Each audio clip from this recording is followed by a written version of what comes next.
Welcome to another edition of the Scale the Good podcast, where we feature Creative Catalyst Fellows in conversation. In this series, they will go into their own creative practices, their journeys, the pivots that they took to be where they are right now, and also explore what this fellowship means to them and how they contribute to changing the world around them for better with their creative practices. So join us and stay tuned for the CCF Fellows Special Edition podcast with the Scale the Good series. Hello, I'm Lakshika. Hi everyone, my name is Purnima Jayasinghe. So, I am, how do I explain? A soft sculptor is what it is, but what I make is artwork that are a lot to do with Sri Lankan stories under the brand name Tikiri & Co. That's what I have been doing for the past maybe 3.5 years now. A lot about Sri Lankan stories. So basically, I'm an interdisciplinary artist and I'm currently based in Colombo, Sri Lanka. And since I think 2011 onwards, I'll start focusing on more socially engaging, sustainable art forms and practices which connect with mind, society, and environment.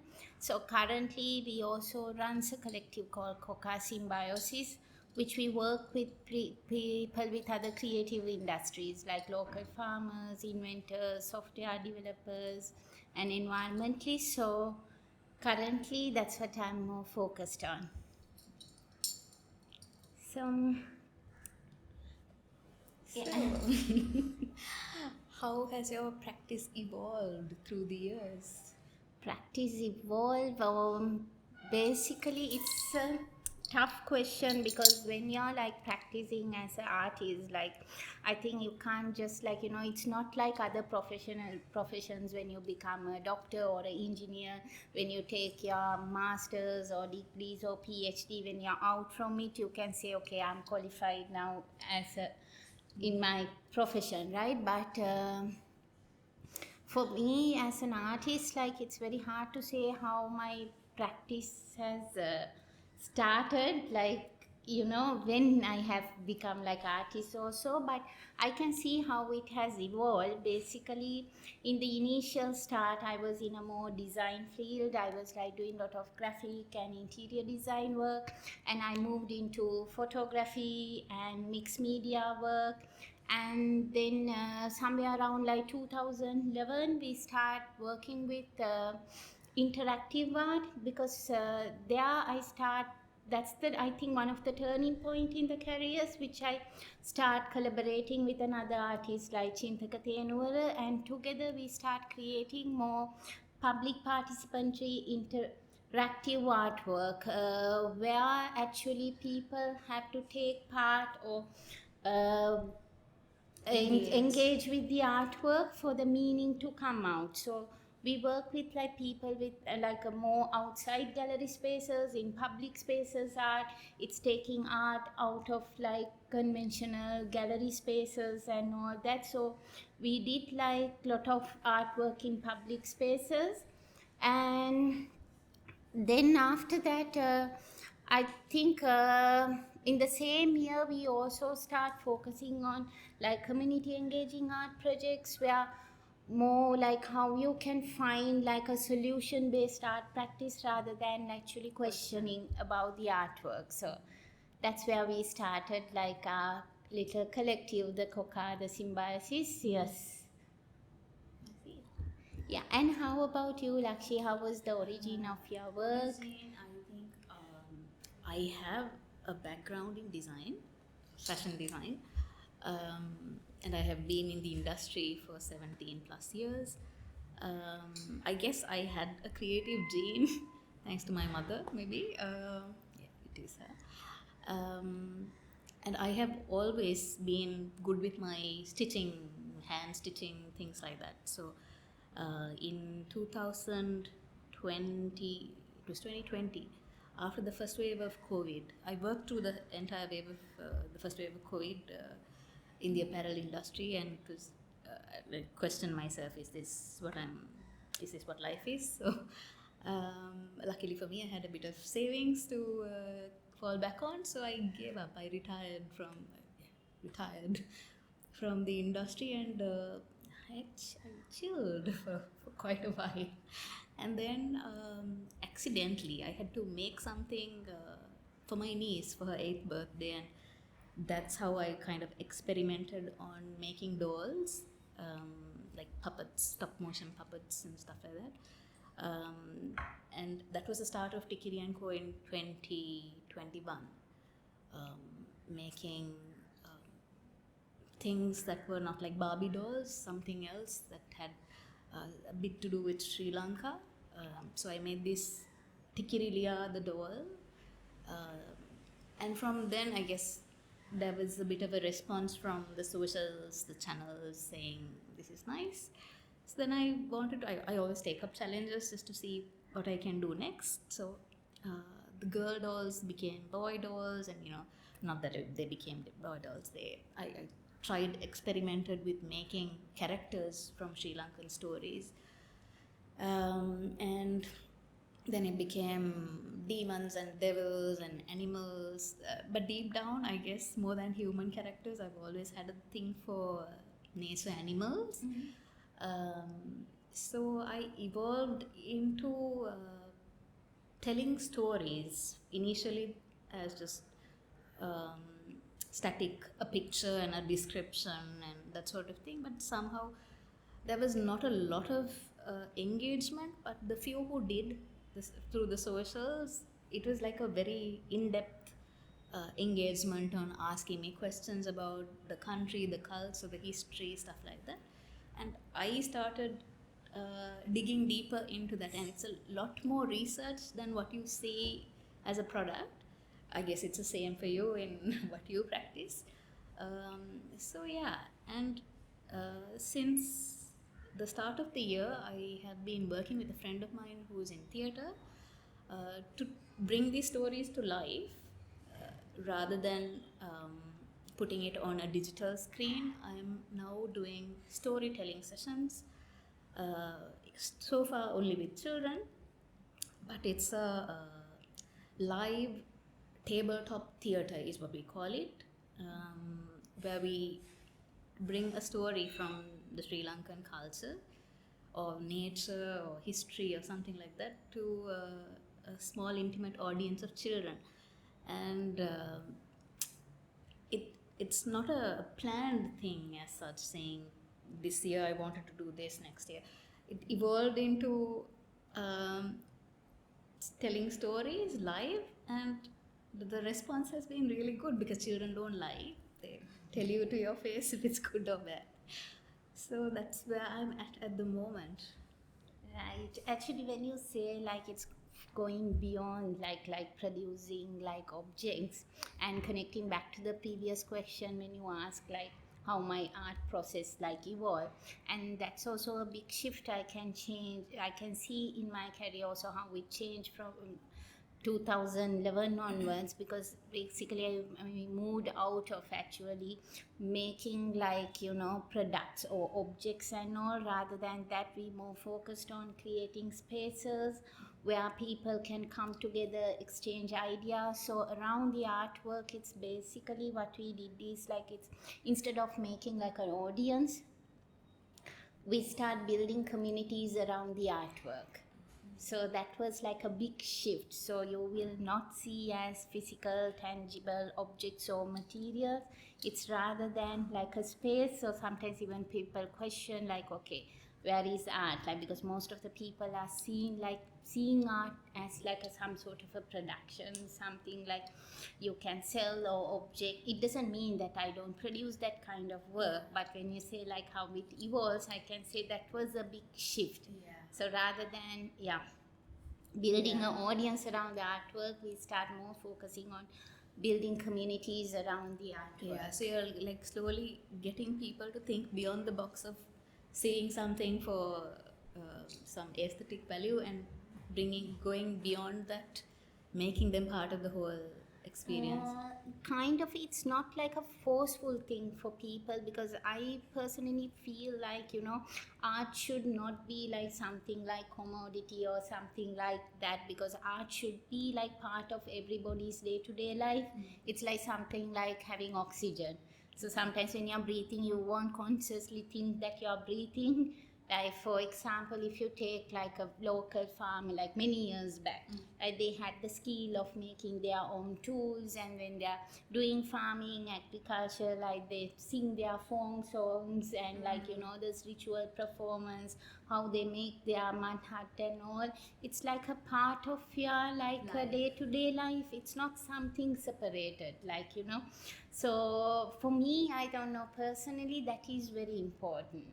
Like, you can't separate your art or like art practice from who you are and what your lifestyle is. So it's basically, yes, That's how about it. Sri Lankans were, I guess, in the past, and how we were. Our culture has been that, I guess. I think not only our culture, like I feel like it's more like around the world. It has been like that in the very start of like early human like civilization. If you look at like hunter-gatherers and all that, it's like that creative gene is the one that I think that humanity to go forward. So it's been there. So I think it's part of everybody. Like So AI won't replace us. The I creatives. really don't think so. I think it's a beautiful thing. I don't know, for me personally, like that AI coming into it makes the life more easier. But I think like that being creative, it's like up to us to how well we can use the AI, and so yeah, that's what it is.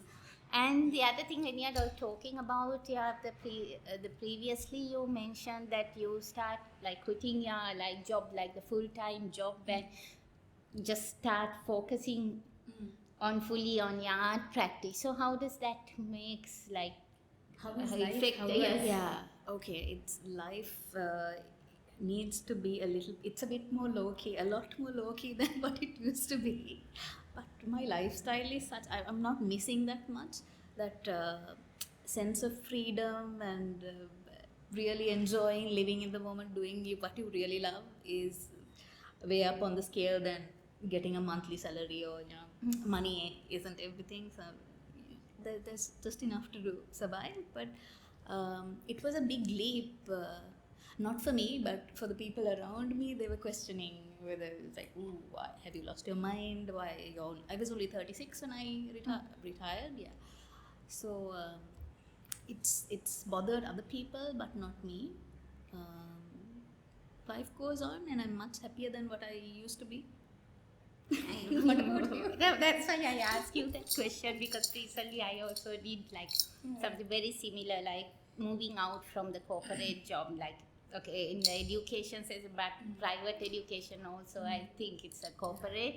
So moving out, because there it's actually the people were very nice, and it was like a good relationship I had. But then I realized, like, for me, I think that being an artist, like, sometimes I can't stick into, like, that very structured or the method of doing. So I felt like so light actually when I quit the job, and when you get into the full like time art life, because always I can hear sometimes in the corporate sector says it's like, you had to balance your work-life balance. So currently I don't have to think about balancing work and life. So the life itself has become the work itself. So it makes me so light and relaxed and more happier. And so that's why I ask you this question. Like, I think till you do it, it's a really heavy question. But if I can do it, I guess if the two of us can do it, some people might be able to do it too if they're thinking about it. yeah, I think it's like totally depending on the individual people, what sort of a lifestyle they want and what they really want in life. It will be totally different to the individuals. But for me, I feel like so I have so much time to do things that I like, and that's living that every moment. It's like very important for me. Like, because even my art practices, because sometimes like if during the daytime I will just like to read and like browse through and just doing things. It's not like focused on a project or art object. So sometimes in the night, like I like fully work, like finding your own time and space. Like it's that's that freedom. I'm really enjoying it, because which I don't think that you can get in like working in the corporate sector sometimes, because it's very structured. So In my case, I think structure has been built into me from a young age, I guess. Although I'm an artist, sometimes I question myself, like, these left brain, right brain people, creative people, that sort of thing. I think I'm just in the middle, maybe. There is a lot of structure to what I do, although people may not really see that. But the freedom of balancing a job and like a full-time career and doing art is not really possible, I guess. So but still, that structure from what I've learned in the past is still helping me to kind of manage my time. But yeah. So I think for me it's like a kind of little, I really prefer to work on the loose structures and then finding out like what comes out, because I notice even in my art practice most of the time when it comes to a very comfortable zone, I move out from it. Like for example, when I was like moving out, like doing photography and all those stuff, like I was in the peak of that, and then suddenly I thought that's like I'm finding too comfortable with the area, and then I wanted to start like some like new venture, and sometimes I always need something like to challenge myself. So that's something that keeps me going. So then also, Lakshya, I think you're also in your work, you previously mentioned that you like to work on like more, you realize that you make things like connected to, related to the nature, right? Is there any way how does the nature inspired or the climate positive work in your, because I know you're currently working on a climate positive project. Yes, I really am like immersed. I really love animals, be it a leopard or elephant, or even like tiny little. I can stare at little bugs for hours on end. I take probably an hour or so to drink my tea, staring at birds and listening to their call and stuff like that. So I really enjoyed making animals compared to human figures, and I was making the soft sculptures. And I got into making freshwater fish of Sri Lanka. Not that I know anything about it. That's like I'm very not knowledgeable in that subject. But when I work, I like to research and gain knowledge as I work, as I create. So the thing that I'm working on is freshwater fishes that are endemic to the country and are threatened or endangered, critically endangered, that sort of thing. This was just a personal thing, passion to learn more about the animals and stuff like that. And it's been very interesting. It's a different take from what I currently do for Tikiri & Co. It's more cute little animated faces and all of that, but this is going to be as realistic as I can make it. So 3D sculptures of living organisms like freshwater fishes endemic to the country. How it connects with climate positivity is, I guess it's a very natural thing if you look at it. It's the human intervention that has really caused most of these species to go extinct or be under threat. So some of the species that I've been looking up on, the numbers have gone down seriously low within a short span of time because of their habitats are challenged. Their natural habitats are being polluted by human waste, chemicals and stuff like that. And even like a few degrees change, or not even a few degrees, I guess, minute changes in the water affects the well-being or how these fish are to survive, right? So and fish are like a keystone. They're used for seeing how good the state of the water is, or they're an indicator of pollution and how that's going.